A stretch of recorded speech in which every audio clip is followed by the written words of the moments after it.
नमस्कार, welcome back to our channel friends. मैं आप सबका अपने चैनल स्टॉक्स फॉर लाइफ पे बहुत स्वागत करता हूँ। डे फैमिली डे फिल्म बस आपको पता है कि शाम को हमारी एक वीडियो आती है स्टॉक फटाफट या फिर न्यूज़ फटाफट, जहाँ पे वीडियो एक चर्चा ने कौन सा स्टॉक में क्या न्यूज़ आ रही है और क्या बेस्ट बैंक लेवल इमर्ज हो रहा है। इतना फ्रेंड्स आपके लिए होमवर्क करके लाता हूँ।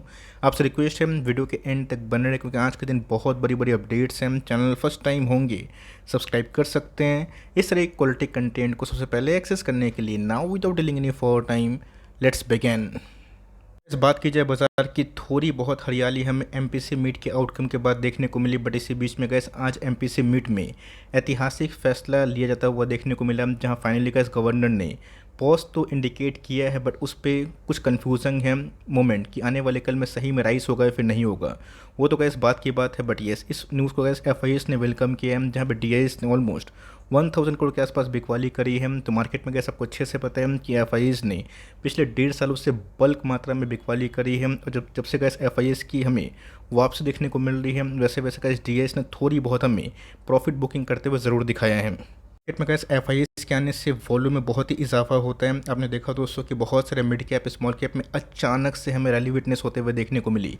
बहुत ऐसे गैस स्मॉल कैप हैं जो 4-5-6 ट्रेडिंग डे में 40% अपसाइड मोमेंटम दिखा चुके हैं। तो मार्केट में गैस एफआईएस ने जो इतना बेचा है ना, अब ये देखना बनता है कि एमपीसी का जो आउटकम है वो तो क्लियर हो चुका है। ऑल्दो थोड़ा सा प्रॉब्लम है, कन्फ्यूजन मैटर है कि आने वाले कल में क्या सही में नेक्स्ट एमपीसी मीट में वो पॉज होगा या फिर फर्दर रेट हाइक होगा। वो तो गैस बात की बात है, लेकिन यस अगर एफआईएस गैस इस रफ्तार से मार्केट में माल बेचे हैं, अगर इनकी वापसी हमें इस महीना अपकमिंग कुछ महीना में सही में पॉजिटिव दिखाई दी, तो मार्केट में गैस बहुत ही अच्छी खासी खबर और हरियाली फिर से लौट सकती है। पर डो जोन्स की ऑफकोर्स गैस यूएस मार्केट कैसा परफॉर्म करता है, इस पर हमारी खास फोकस होगी। ऑल्दो गैस बैंक कोलैप्स के बाद उनको बेल आउट एक सपोर्ट मेंटली जो फेड देना चाहती थी, यूएस की गवर्नमेंट जो देना चाहती थी, वो तो क्लियर होता हुआ देखने को मिल रहा है। बट अभी भी गैस जो मेजर ब्रेकआउट है यूएस मार्केट में, ये देखना काफ़ी इंटरेस्टिंग होगा कि कब तक वो हो सकती है। इसमें गैस एक छोटी स्टील ट्यूब वाली कंपनी हमें देखने को मिलती है। आपने देखा कि पिछले कुछ समय से गैस बहुत सारे मेटेलिक पाइप के बिजनेस ने कमाल का परफॉर्मेंस दिया। तो जहाँ गैस यहाँ पे वर्धमान स्पेशल स्टील ट्यूब की बात की जाए, उनकी तरफ से गैस एक बोनस की बड़ी अनाउंसमेंट हमें देखने को मिल रही है। जिसको गैस मैं कवर इसलिए कर रहा हूँ, है तो ये माइक्रो कैप, लेकिन फंडामेंटली बहुत ही सेफ एंड साउंड जो मल्टी बैगर है, आप इसको कंसिडर कर सकते हो। अच्छे से पता है गैस कि मेटलिक ट्यूब में मेरी हमेशा से फर्स्ट प्रायोरिटी एपीएल अपोलो होती है। उनकी भी अपडेट गैस इस बार काफ़ी मजबूत है। तो रही बात गैस बोनस की अपडेट के पहले अगर आप देखें, तो आज हमें थोड़ा सा खामोशी भरा जो ट्रेडिंग डे है वो हमें दिखाई ज़रूर दिया है। पिछले कुछ समय से गैस जहाँ मार्केट में एक तरफा गिरावट हमें देखने को मिली, जितने भी गैस कॉयल या फिर ट्यूब्स वाली कंपनी है उसने गैस बहुत ही अच्छा परफॉर्मेंस दिया। तो मेरे हिसाब से गैस रिस्क टू रिवॉर्ड अभी के टाइम सही नहीं है, but valuation point of view से गैस कंपनी अट्रैक्टिव है। आपके पास ये कंपनी है, होल्ड करें, इसको बेचे ना। रही बात लॉन्ग टर्म में गैस, मुझे लगता है इस कंपनी में अच्छी खासी ग्रोथ है। फ्रेश इन्वेस्टमेंट की बात की जाए, इसको अवॉइड करें। बट आपके पास ये कंपनी है तो बोनस तो मिलेगा ही। 12 तारीख का वेट करें, कौन से अनुपात में कौन से रेशियो में है वो हमें जल्दी ही देखने को मिल सकता है। बात की जाए दीपक नाइट्रेट की, बहुत सारे लोग इस पे काफ़ी होप पाल के रखे हैं इस पे बजाज फाइनेंस में। ऑल्दो गैस बजाज फाइनेंस में थोड़ी बहुत हमें मूवमेंट देखने को मिल रही है, बट गैस इस क्वार्टर के नंबर्स डिसाइड करेंगे कि दीपक नाइट्रेट का जो दिशा है वो आने वाले कल में कैसा हो सकता है। बिकॉज मार्केट में आपको अच्छे से पता है कि मार्जिन्स में गैस बहुत सारे केमिकल्स कंपनी ने डिसअपॉइंट किया था। अब क्रूड के प्राइस की बात की जाए, 100 के नीचे है, 90 के नीचे है। तो ऑफकोर्स गैस इस क्वार्टर में कंपनी के मार्जिन्स कैसे होते हैं, खासकर फेनोलिक रेवेन्यू के संग उनके मार्जिन्स, ये गैस मार्केट बहुत ही क्लोजली मॉनिटर कर सकती है। प्राइस की बात की जाए, 17 में गैस मात्र 200 का स्टॉक था, और गैस जब हमने इसको आइडेंटिफाई किया था बहुत सस्ता स्टॉक था। 500-600 के आसपास कंपनी ने गैस 5x पैसे बना के दिए, और उसके बाद हमें केमिकल के बहुत सारे स्टॉक्स में डाउन साइड मूवमेंट देखने को मिला। तो यहाँ पे गैस मैं फिर से बोलना चाहता हूँ कि मेक और ब्रेक लेवल है, देखते हैं कि नंबर्स कैसे पेश होंगे। अगर गैस यहाँ से सपोर्ट लेके कंपनी अगर टेक्निकली भागती है तो अच्छा खासा रिस्क रिवॉर्ड हो सकता है। बट अगर गिरती है तो बहुत बड़ा मेजर डाउन साइड रिस्क दोस्तों आने वाले 3 साल के लिए मुझे दिखाई नहीं पड़ती। ऑल्दो थोड़ा सा कॉन्सलेशन मुझे लगता है कि अभी बाकी है, और गैस नंबर्स के पहले या फिर उसके बाद हमें देखने को ज़रूर मिल सकती है। बात की जाए वीबीएल की, बहुत लोग को ऐसा लगता है कि वीबीएल का टॉप बन गया। बहुत लोग को ऐसा लगता है कि फिर से वीबीएल में करेक्शन स्टार्ट हो सकता है, जस्ट लाइक केपीआईटी, टाटा एलेक्साई। मेरे हिसाब से गैस आपको जल्दी कुछ भी क्विक डिसीजन लेने से पहले इनके कम से कम Q4 और अपकमिंग गए जो Q1 के नंबर्स है इसको देखना बनता है। बिकॉज मैंने क्या बताया, जैसे बहुत सारे मार्केट पार्टिसिपेंट है इस चैनल पे जिन्होंने वीबीएल में बहुत ही मोटा पैसा कमा के दिया है, मतलब कमाया है। रही बात गैस मेरी, तो ऑफकोर्स अपना इनिशियल बाइंग से कंपनी ने मुझे भी 5x पैसे कमा के दिए हैं। बट मेरा ऐसा मानना है कि कंपनी ने गैस जो क्वार्टरली अपडेट नहीं जाहिर की है, बट येस जो गैस इनके एजीएम में जो इनकी हिंट हमें देखने को मिली, ये गैस बहुत ही हिस्टोरिक और बहुत एक्सपेंशन मोड में ज़रूर है। 1500 के आसपास कैसे इनको स्टिफ रेजिस्टेंस देखने को मिल रहा है। और ऑफकोर्स कैसे कोई भी स्टॉक इतना भागता है तो वहाँ पर रिस्क टू रिवॉर्ड सही नहीं माना जाता है। बीच में कैसे स्टॉक गिरा भी था 1100 के आसपास, आपको याद भी होगा। मैंने कैसे थंबनेल लगा के आपको बताया था कि ऊँट है पहाड़ के नीचे, बहुत बड़े डाउन साइड में उधर से उम्मीद नहीं कर रहा हूँ, गिरता है तो बोनस है। वहाँ से एक बाउंस बैक देखने को मिला, तो कंपनी अच्छी। और मेरे हिसाब से कैसे अगर आप लॉन्ग टर्म पोर्टफोलियो बनाएं, ये आपके ऊपर डिसाइड करता है कि आपको प्रॉफिट बुक करना है फिर नहीं करना है। बट मैं अपने साइड से बोलूँ तो ऑफकोर्स कैसे मैं इसको बहुत ही क्लोजली मॉनिटर करूँगा कि इनके इस क्वार्टर के Q4 के संग जो अपकमिंग क्वार्टर के Q1 है, जो अपने आप में कैसे इनके बिजनेस इस समय काफ़ी पीक पे चलते हैं, कैसा परफॉर्मेंस दे सकता है। यस, अगर इसके बाद ये भाग के 2200 के आसपास आया, वहाँ पे कैसा प्रॉफिट बुकिंग करने का सोच सकते हैं। बट मेरे हिसाब से एक बार कैसे Q4 के नंबर्स के बाद जो फिर से गाइडेंस आई कंपनी की, ये देखना बेहद इंपॉर्टेंट है। क्या पता कि कंपनी इस बार शायद बोनस अनाउंस करते हैं, जो कि हर साल गैस कंपनी 1 साल 1.5 साल के इंटरवल पे 3 सालों से कर रही है। तो उन्होंने गैस कमेंट किया कि सर एवेन्यू सुपरमार्ट में करना क्या है। ऑल्दो इनके रेवेन्यू की बात की जाए 20% सालाना जंप है, क्या इनके वैल्यूएशन को जस्टिफाई करता है फिर नहीं करता है। तो ध्यान रखिएगा दोस्तों, इस बार जो रेवेन्यू आया है ना, ये इनके इसेंशियल कंपोनेंट से ही आएगा। रही बात करें जितने भी नॉन एसेंशियल आइटम हो गए, चप्पल जूते, उनके मार्जिन गैस अभी भी ख़राब होंगे, बिकॉज इन्फ्लेशन जब तक पूरा काबू नहीं होगा तब तक गैस कंपनी की बात की जाए ये बहुत बड़ा मार्जिन हासिल नहीं करती। और उन सबसे गैस मार्जिन जब तक नहीं क्लियर होगा तब तक गैस जो ओपीएम है, जो हमने पिछले 3 क्वार्टर से देखा है, शायद रेंज बाउंड हो जाए। सबसे गैस जो अपडेट था बिजनेस का बहुत ख़राब नहीं था, मैं बहुत ही अच्छा भी नहीं बोलूँगा, लेकिन यस मॉडरेट ही था। मार्केट की बात की जाए, हमेशा हाई एक्सपेक्टेड स्टॉक की बात की जाए उनसे काफ़ी उम्मीद करता है। 97 के आसपास प्राइस ट्रेंडिंग है, सस्ता गैस बिल्कुल भी नहीं है। लेकिन यस कंपनी के बिजनेस मॉडल की बात की जाए फैंटास्टिक है, बहुत ही ग्राउंड में मजबूत है। तो मेरे हिसाब से अगर आपको फिर से पैनिक सेलिंग में ये कंपनी देखने को मिले और 3400 का लेवल ब्रेक करके 3200 के आसपास है, तो वहाँ पे गैस लॉन्ग टर्म में एक बहुत ही अच्छा बाई हो सकता है। बिकॉज ऑलरेडी गैस अपने लॉन्ग टर्म से ये कंपनी में 40% 35% के आसपास गिरावट हो चुकी है। अब देखना बनता है कि मार्जिन गैस हमने टॉप लाइन तो विटनेस किया है, बट कंपनी के बॉटम लाइन कैसे होते हैं। बिकॉज एक्सपेंशन की बात की जाए वो थोड़ी सी हमें स्पीड में बढ़ते हुए देखने को मिल रही है। 324 के आसपास स्टोर हो चुके हैं। अब देखना बनता है कि इस क्वार्टर में कैसे कंपनी जो नॉन एसेंशियल आइटम्स है उनसे मार्जिन कैसा निकालती है। जैसे की बात की जाए तो जो गैस गवर्नमेंट की ब्लंडर डिसीजन के बाद इस कंपनी में रिकवरी हमें देखने को नहीं मिल रही। और जब गैस कंपनी 700 के आसपास जाती है, वैसे वैसे प्रॉफिट बुकिंग और सेल ऑफ हमें देखने को मिलती है। आज भी अगर आप देखें, जहाँ पे मार्केट में बहुत से रिलेटिव स्टॉक में तेजी थी, इस कंपनी में वही गैस 600 के नीचे कारोबार होता हुआ दिखाई दे रहा है। सबसे गैस लास्ट क्वार्टर के नंबर्स मुझे पर्सनली काफ़ी अच्छे लगे। अब लोग को कैसे लगते हैं वो तो गैस लोग के इंडिविजुअल थिंकिंग पे डिपेंड करते हैं। बट मेरा ऐसा मानना है कंपनी सुपरहिट है, फैंटास्टिक है। और गैस जो ग्रोथ प्रॉस्पेक्ट इस कंपनी में है ना, वो दूसरे पीएसयू में मुझे उतना दिखाई नहीं पड़ता। यस एचएएल की बात की जाए वो गैस थोड़ा सा एक्सेप्शनल है। बिकॉज कंपनी की बात की जाए इनको गैस गवर्नमेंट से बहुत ही सपोर्ट मिल रहा है। और कंपनी जो डिफेंस में काम करती है ना, गवर्नमेंट उसको एक्सपेंशन भी कर रहे हैं। रही बात प्राइस टूर्निंग की, 300 से गैस घट के 48 के आसपास आ चुका है। तो यहाँ पे गैस सेल करने का बिल्कुल भी सवाल नहीं होता है। आप चाहें तो टाइम दे सकते हैं और कुछ भी कैश जजमेंट करने से पहले इनके नंबर्स देखिए। फ्रेश एंट्री की बात की जाए, मुझे लगता है कि long term point of view से कंपनी अभी के टाइम काफ़ी अट्रैक्टिव हो चुकी है। एस्ट्रल की बात की जाए, बहुत दिनों के बाद का एक शार्प अप मूव हमें देखने को मिल रहा है, जहाँ पे एस्ट्रल जैसे दिग्गज कंपनी अपने सेक्टर की लीडर उसमें 5% के आसपास उछाल देखने को ज़रूर मिला है। अगर हम सबको पता है कि 3:1 का बोनस हमें देखने को मिला था, हर 3 के बदले एडिशनल 1 शेयर आपके डीमेट अकाउंट में आ गए होंगे। रही बात जिनके 3:1 के रेशियो में नहीं थे, उनके पैसे भी जल्दी ही आ जाएंगे, फिर आ गए होंगे।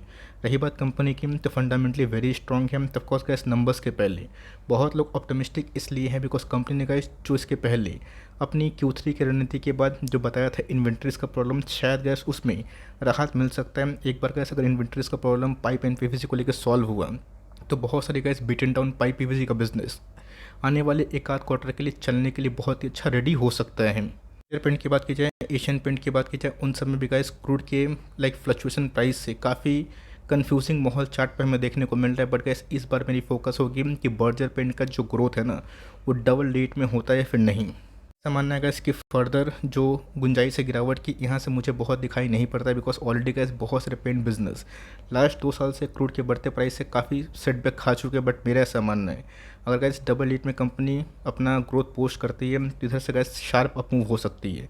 बिकॉज इस बार गैस मुझे से पर्सनली फील होता है कि लास्ट क्वार्टर से नंबर्स डिसेंट आएंगे। बिकॉज गैस दिवाली दशहरा दुर्गा पूजा पहले आया था, और उसके बाद गैस उसके बाद एक आध महीना में ऑफकोर्स बारिश नहीं हुआ, तो बहुत सारे गैस पेंट कंपनी के मैं थोड़ा सा कमेंट्री पढ़ रहा था जहाँ पे उनके बिजनेस फंडामेंटल को लेके और खासकर इस क्वार्टर को लेके बहुत से प्रोमोटर ऑप्टिमिस्टिक है। बिकॉज जब बारिश नहीं होती है इनके पेंट बिजनेस काफ़ी अच्छे होते हैं, लेकिन गैस सबसे इंपॉर्टेंट चीज़ है मार्जिन्स। अभी गैस एशियन पेंट 3000 के नीचे है। बर्जर की बात की जाए एक समय 800 का स्टॉक था, 600 के आसपास है, बट कंपनी अच्छी है। आपके पास ये कंपनी होल्ड करे बिकॉज पिछले कुछ समय से गैस इसने अच्छे नंबर पेश किए थे एक्सेप्ट लास्ट क्वार्टर। अगर आप एशियन पेंट से कंपेयर करें तो कंपनी अच्छी है, आपको होल्ड करने की आवश्यकता लंबे टाइम तक पड़ सकती है। Q4 के बाद गैस डिसाइड करेंगे कि हमें इधर पे करना क्या है। एटी की बात की जाए बीच में गए जो न्यूज़ हमें JP मॉर्गन के द्वारा देखने को मिली, इस कंपनी में एकदम जो स्ट्रॉन्ग रैली थी वो वीक होते हुए देखने को मिल रही है। आज के हाई की बात की जाए वही 800 के आसपास था, 816 के आसपास। बट गैस टेक्निकली अगर आप देखें 800 का लेवल तोड़ना अच्छी बात नहीं मानी जाएगी। तो याद होगा पिछले कुछ समय से मैंने आपको सजेस्ट भी किया था 850 900 के लेवल पे कि आप चाहें तो पार्शियल प्रॉफिट बुकिंग 40% 50% के आसपास कर सकते हैं। आपको याद भी होगा बिकॉज वहाँ पे गैस बहुत लोगों ने कमेंट किया था कि सर कुछ जो एग्जिट है वही बताया करें, तो कोई कंपनी गैस हमेशा नहीं भागेगी। कैसे भागेगी? पूरे IT इंडस्ट्री में डाउन साइड है और इस कंपनी में अगर स्ट्रॉन्ग ग्रोथ हमें देखने को मिल रहे हैं तो वैल्यूएशन भी काफ़ी महंगे हो चुके थे। जिन्होंने गैस डिप पे निवेश किया ना और पहले से निवेश किया उनके पैसे आज भी मल्टीपल टाइम्स हैं। तो यहाँ पे गैस अगर आपको निकलने का मौका मिल रहा है उस केस में जहाँ पे आप कंफ्यूज हैं तब चाहे तो अभी पार्शियल प्रॉफिट बुक कर सकते हैं। लेकिन उस केस में कि बेचने के बाद प्राइस भागे तो मुझे रोना ना पड़े। कंपनी की बात की जाए अच्छी तो ज़रूर है, बट मेरे हिसाब से जो सेल ऑफ की न्यूज़ हमें देखने को मिल रही है डाउनग्रेड किया गया है। तो मेरे हिसाब से गैस इस क्वार्टर के नंबर्स के बाद जज करिएगा तो सही होगा। फ्रेश एंट्री की बात की जाए मुझे गैस लगता है कि इससे बेटर अपॉर्चुनिटीज़ अभी के टाइम दूसरे IT स्टॉक में एज़ पर द वैल्यूएशन ज़्यादा है। आपके पास ये कंपनी है, लंबे टाइम के लिए कोई भी इशू नहीं है, लेकिन ये शॉर्ट टर्म के लिए गैस एंट्री करना मैं आपको सलाह नहीं दूंगा। अब की बात की जाए सब एक ही बात बोल रहे हैं कि सर चलेगा कब। बीच में गैस जब मार्केट गिरता है तो स्टॉक भागता है, और जब मार्केट में रिकवरी होती है तो स्टॉक बिल्कुल उल्टा चलता है। सबसे गैस चार्ट पे जो कंडीशन इमर्ज हो रही है साइकोलॉजी यही बोल रही है, जो ट्रेडर्स हैं वो एंटिसिपेट कर रहे हैं कि इस बार नंबर्स अच्छे हैं। अगर नंबर्स गैस इस बार भी अच्छे आते हैं, हेल्दी आते हैं और ग्रोथ में कोई भी खराबी नहीं आती है, तो मेरे हिसाब से गैस इस बार फाइनल जो ब्रेकआउट है वो शायद हो जाए। और नहीं भी होता है तो ध्यान रखिएगा जितना लंबा गैस कॉन्सोलेशन उतना ज़्यादा वो स्टॉक टिकता है। तो मेरे हिसाब से गैस SIP अभी भी आप कर सकते हैं। बल्क मत करिएगा, जब 2500 2700 के आसपास आएगा तो क्वांटिटीज बढ़ा सकते हैं। बल्क की बात की जाए 2500 या फिर उससे नीचे मुझे दिखाई पड़ता है फर्दर गैस मेरे हिसाब से अगर आप एकोमुलेशन कर रहे हैं जो मेरे हिसाब से अभी मेरे साइड से कंटिन्यू हुए हैं, आप लॉन्ग टर्म में गैस मुझे लगता है कि पॉलीकैप से अच्छा पैसा बना के जाएंगे अगर आप इसको long term business point of view से एनालिसिस करें प्राइस को छोड़ के। इसकी बात की जाए तो जेकस MPC मीट के आउटकम के बाद आपने देखा कि बजाज में, चोला में, मुथूट में अच्छी खासी उछाल हुई। बट ये भी गैस एक NBFC कंपनी है। मैंने एक कमेंट देखा कि सर इसमें क्यों नहीं उछाल हुई, उल्टा 2.5% के आसपास क्यों गिरा, जहाँ पे फर्दर अगर रेपो रेट हाइक नहीं होता है। ये तो सारे NBFC के लिए अच्छी बात है बिकॉज डिमांड जो टूट रहा था वो नहीं टूटेगा। इसमें गिरावट की मुख्य वजह क्या है? गैस गिरावट की मुख्य वजह ये है कि फर्दर 2 क्वार्टर तक गैस ये सफ़र कर सकते हैं। जैसे ही गैस MPC में फर्दर रेट हाइक नहीं हुआ तो इतना तो गैस लोन तो मार्केट में बिक ही रहा था, जहाँ बहुत सारे छोटे मोटे NBFC और बड़े NBFC लोगों को लोन दे रहे थे। आपने देखा गैस कि बजाज फाइनेंस में 29% के आसपास AUM ग्रोथ था, मतलब उसमें डिमांड अभी भी है। लेकिन गैस जो फर्दर रेट हाइक की वजह से जो होम लोन 9.9% के आसपास हुआ है उसमें गैस तभी रिकवरी होगी जब रेट कांस्टेंट ना रहे, कट हो। तो मेरे हिसाब से गैस जब तक रेट कट नहीं होता तब तक ये थोड़ा सा अंडर परफॉर्म करेगा। लेकिन गैस एक बार अगर रेट कट होना शुरू हो गया और पहले ही कैसे 25 बेसिस पॉइंट से लेकर 50 बेसिस पॉइंट के आसपास फर्दर रेट कटौती अगर होती है आने वाले एक आध क्वार्टर में, तब शायद इनके लिए ख़राब टाइम जा सकता है। तो कंपनी अच्छी है और यही रीज़न है गैस कि इसमें गिरावट थी बिकॉज अभी भी गैस होम लोन का जो इंटरेस्ट रेट है काफ़ी हाई है। तो जब तक वो नहीं टूटेगा, वो नहीं गिरेगा, तो हाउसिंग फाइनेंस की एफोर्डेबल हाउसिंग फाइनेंस बिजनेस में थोड़ा सेटबैक है। बट कंपनी अच्छी है, आपके पास एक कंपनी होल्ड करे और इस लेवल से अगर आप एक्यूमुलेट कर रहे हैं फर्दर 1300 के आसपास अगर डाउन साइड होती है तो वहाँ पे गैस लॉन्ग टर्म में ये कंपनी आपको सुपर घुसने का मौका दे रही है। इस पॉइंट ऑफ व्यू से अगर आपको कोई हाई ग्रोथ स्टॉक में रिस्क लेकर रिवॉर्ड पाना है तो सबसे गैस हैप्पीस्ट मोमेंट्स की बात की जाए ख़राब टाइम शायद ओवर हो सकता है। और IT के गैस मिड कैप स्टॉक को लेके मैंने इसके पहले भी आपको बुलिश कमेंट्री दी थी, जहाँ पे बहुत सारे मिड कैप स्टॉक्स ने गैस large cap stock just like TCS, tech Mahindra, Infosys से शॉर्ट टर्म में अच्छा परफॉर्म किया एक्सेप्ट हैप्पीएस्ट माइंड्स की बात की जाए अच्छी कंपनी है बट मार्केट को गैस इनसे कुछ ज़्यादा ही उम्मीद है। रही बात लॉन्ग टर्म एक्यूमुलेशन की, आप अभी भी कंटिन्यू कर सकते हैं, लिए हम तो बहुत ही ओवर लोकेट ना करें। बट मेरे हिसाब से क्या प्राइस टूनिंग ड्रॉप होने के बाद कंपनी का जो वैल्यूएशन है 51 के आसपास, जो अभी महंगा है। बट मेरे हिसाब से क्या जो ग्रोथ वाले स्टॉक है, जहाँ पे अगर आपको स्मॉल कैप मिड कैप में 40-50 के आसपास पी मिलती है और स्टॉक का अगर 25% के आसपास सीजीआर होता है तो वर्थ इट होता है। तो इस बार का इस कंपनी कैसा परफॉर्मेंस करती है इसके बाद ही जज करना सही होगा। आपके पास ये कंपनी है लॉस में, तो बिल्कुल कोई भी मिड कैप स्मॉल कैप को 6 महीना से लेके साल 1.5 साल ना बेचे, बिकॉज असली गैस पैसा मिड कैप स्मॉल कैप में मुझे लगता है कि 18 महीना में बन सकता है। लेकिन उसमें गैस रैली तभी आएगी जब स्मॉल कैप इंडेक्स और मिड कैप इंडेक्स में धुआंधार तेजी आएगी, जस्ट लाइक गैस हमने कोविड के बाद विटनेस किया था। पैनल की बात की जाए, ये भी कैसे एक बहुत ही अच्छा पिक बन सकता है अगर आप स्मॉल कैप में कोई अच्छी कंपनी को तलाश कर रहे हैं, बिकॉज इसमें का जो फ्रॉड था करेक्शन के बाद मेरे हिसाब से उतर सा गया है। इस पिछले कुछ समय से करेक्शन के बाद बहुत ही अच्छा एंट्री लेवल दे रही है। बीच में कैसे स्टॉक गिर के 255 के आसपास आया था, तो बेस फॉर्मेशन गैस जल्दी ही मेरे हिसाब से हो सकता है। और ऑफकोर्स जहाँ पे गैस ब्रेकआउट हुआ था ये उस लेवल पे आ चुकी है, कंपनी गैस छोटी है 3000 करोड़ के आसपास, तो ऑफकोर्स रिस्की भी होगी। बट इधर पे गैस रिस्क लेने से अगर आप लॉन्ग टर्म में डरते नहीं हैं तो रिवॉर्डिंग हो सकता है। अपने पोर्टफोलियो का इस 2-3% से ऊपर वेटेज ना दें और बहुत कन्विंस्ड हैं तो मेरे हिसाब से इस बार क्वार्टरली नंबर्स के बाद आप चाहें तो इसको एड ऑन या फिर सब्सट्रैक्ट करने की कोशिश कर सकते हैं as per your criteria. I hope मेरा एफर्ट आपके लिए हेल्पफुल था। कंटेंट सही लगा तो प्लीज़ लाइक करिएगा, आप लोग लाइक नहीं करते हैं। और चैनल फर्स्ट टाइम होंगे प्लीज़ सब्सक्राइब करके मोटिवेट भी करते रहिएगा। तो गाइस मिलते हैं जल्दी ही, तब तक के लिए bye. Thanks for listening friends, god bless you all.